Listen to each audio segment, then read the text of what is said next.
Hi, I'm Francis Langit. I'm the co-founder and chief operating officer of Paperblooms. So, what is Paperblooms? What does my company do? What do we offer? Well, my company, in short, is looking to offer alternatives to traditional seed paper products through its product luster paper. Luster paper is essentially recycled paper that is turned into a new sheet and embedded with seeds. So once you're done using the recycled paper, or luster paper in this case, you can rip it up, throw it away, and it has a chance to germinate. You could also create an environment where it will be more likely to do so by ripping it up, putting it in a pot or in fertile ground and watering it just like you would any other plant. Hi everyone, I'm Audrey V, co-founder and current general manager of Paperbloms. Our company is an initiative we started because we wanted to help lessen the amount of waste in the Philippines. We found out that paper waste is actually the second highest contributor of waste in our country's landfills. To combat this, we decided to produce luster paper, or more commonly known as seed paper. For those of you who don't know, luster paper is paper embedded with seeds. In our company's case, our products are all lined with spinach seeds. So people could take these home, tear them up, and grow them, and later on collect or harvest these healthy products that they could consume. Aside from this, we also noticed how the seeds, like when they start growing, actually helps the paper biodegrade a lot quicker than it normally does. Something we found to be extremely promising because we wanted to challenge not only ourselves but others as well and how they view traditional paper products or other products like flower wrappings, and how these things could be switched out for more eco-friendly alternatives. And at the end of the day, we're hoping that these alternatives would one day become the norm for everyone. Hi, I'm Francis Vida, and I'm one of the co-founders and also human resource manager of Paperblooms. So how Paperblooms started off was, it came from a group discussion with my other friends, and we thought of what are the issues so we can help in a community and create a business out of this.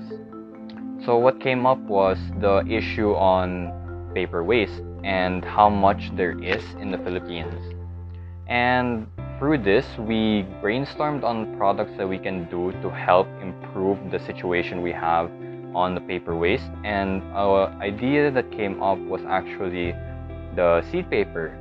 And this is where majority, or actually all our products revolve on, where we try to challenge or change the traditional paper products and give the community an alternative for them to help the environment without having to pay so much for this. Hi, I'm Ellia. I'm one of the co-founders and the current marketing manager of Paperblooms. So our social enterprise Paperblooms actually focuses on lessening paper waste by providing people with an alternative, and that alternative is called luster paper. So luster paper is basically paper embedded with seeds. So instead of throwing the paper away, you can actually plant it and it grows into spinach. So our social enterprise actually inclined itself with the Sustainable Development Goals from the United Nations. Well, in my opinion, that would be open-mindedness. When you're just beginning, you're going to be meeting so many people, maybe investors, employees that want to join your company, you're interacting with your co-founders. You're also going to be juggling a lot of different tasks. So let's say, for example, if you're a marketing officer, you're not just going to be doing marketing because the size of the company is so small. You might be doing finance or operations as well. So, in connecting this to open-mindedness, I believe it's important to be open-minded for the reason that you have to be open to all of the changes that are going to be happening throughout your time as the co-founder of a startup, and you have to be open to doing different tasks and hearing out different ideas from other people. And that way, I believe you'll be able to thrive and succeed as a startup and as a small business. So a mindset that I think is extremely important in starting and growing a social enterprise is actually the passion and the belief that you have in your company and in the people that you surround yourself with, so your team members. The passion is the driving force of the group. It's what helps them realize that they have a common goal that's so much bigger than themselves, whether it's to help the environment or to help the less fortunate or to help those with disabilities, etc. The list could go on really. No matter what it is, it comes straight from the heart and thus becomes the heart of the entire team. The belief that you have in your company and in the people that you are with, that you're working with, is what helps everyone become more collaborative team members. It's what helps them become more innovative thinkers, and which really helps propel the business forward, because at the end of the day, you're all hoping and believing in the fact that this company is going to become something a lot bigger than what you intended it to be.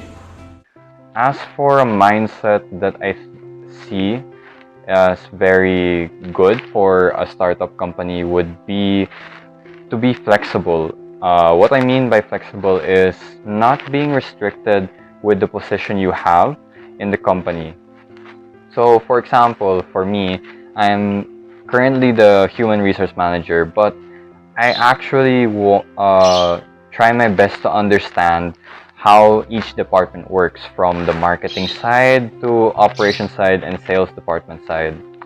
So what happens is that this gives me a better idea of where my team is coming from and where the issues may arise, and how I can help my team without having to stress the connection or the teamwork that I have with them. So one skill I consider to be important in my startup journey is to be creative. By being creative, you're able to think of new ways and new ideas on how to approach things that maybe people haven't thought of before. By doing so, you're able to create new opportunities for yourself and your team.